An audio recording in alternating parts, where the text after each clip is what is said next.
Waduh, 2024. Ya semua orang ngomong ke saya begitu, gimana Mas ada persiapan? Biasa aja lagi. Jadi sebenarnya saya lebih menyiapkan diri untuk membereskan PR-PR besar ini. Posisinya Pak Ganjar menyiapkan, enggak, saya tuh menyiapkan mesti beres kerjaan saya sebagai gubernur. Angka kemiskinan turun, pertumbuhan ekonomi bagus, jalannya menjadi baik, akses, tidak ada orang yang ngotot-ngototan paling bener, maki-maki melulu, nggak ada, mesti bahagia. Jangan pernah mengejar jabatan.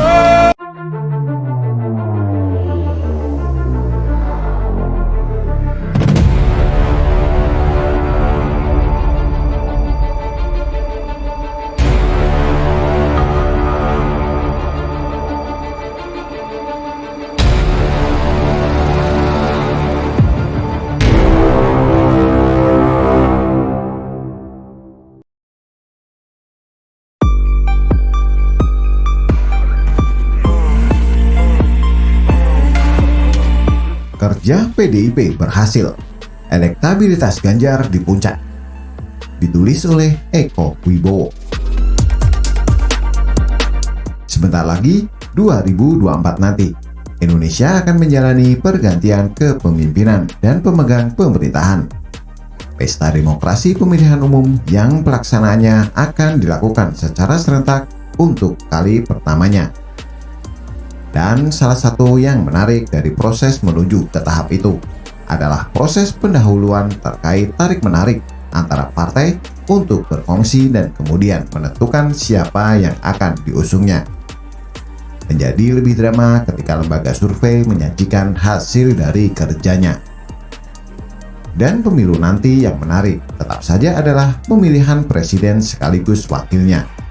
Karena sepaket, di tahap proses pendahuluan seperti sekarang ini, dramatisasinya cukup menyita perhatian. Tapi kesampingkan dulu soal calon wapres, karena akan lebih menarik bila melihat perihal copras-capresan. Proses utak-utiknya akan menjadi lebih bermagnet. Nama-nama yang digadang-gadang ataupun atas keyakinannya sendiri sibuk bersolek, mulai tampil sana-sini sembari sesekali melempar kode-kode pencitraan kerja ataupun belagak bergaya cool seakan memang tidak pengen. Masyarakat sebagai pemilik suara sibuk dengan penilaiannya, mulai memilah-milah agar tidak kagok saat nanti harus memilih. Yang ingin terlibat lebih langsung mulai menunjukkan diri dengan menjadi relawan. Sementara partai politik yang punya hak penuh sebagai pendukung bergerak mencari teman. Yang lain sibuk mengelus nama yang tentunya dengan berbagai caranya masing-masing. Terkhusus untuk Partai Demokrasi Indonesia Perjuangan atau PDIP. Kelakuan di internalnya malah mengundang tanya.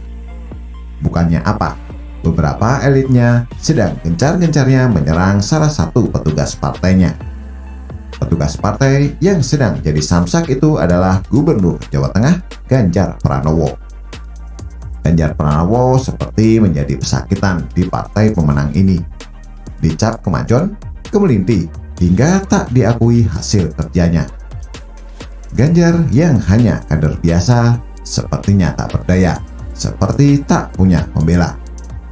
Yang menarik, berbagai serangan yang diterima oleh Ganjar seakan begitu terorkestrasi, bertahap, berseri, bergelombang, dan seakan belum akan sudah. Dimulai dari rumahnya sendiri hingga sekarang sudah menasional. Dari yang awal-awalnya hanya ke Ganjar pribadi, kini menyerang juga relawan pendukungnya yang aslinya berasal dari luar partai. Tapi entah kebetulan atau apa, elektabilitas Ganjar dalam beberapa survei terbaru justru malah berada di puncak. Sudah 30%-an. Bahkan ada yang 36%-an. Memang bukan angka yang cukup meyakinkan. Tapi juga bukan angka yang kecil mengingat waktu yang masih jauh serta betapa ketatnya persaingan. Dalam survei Capres 2024, dari poltreking elektabilitas Ganjar tertinggi yaitu dengan raihan 30,6%. Sementara dari survei lembaga Saiful Mujani Research and Consulting, Ganjar juga tertinggi dengan 30,3%. Bagaimana menurut Anda? Silahkan tulis komentar di bawah.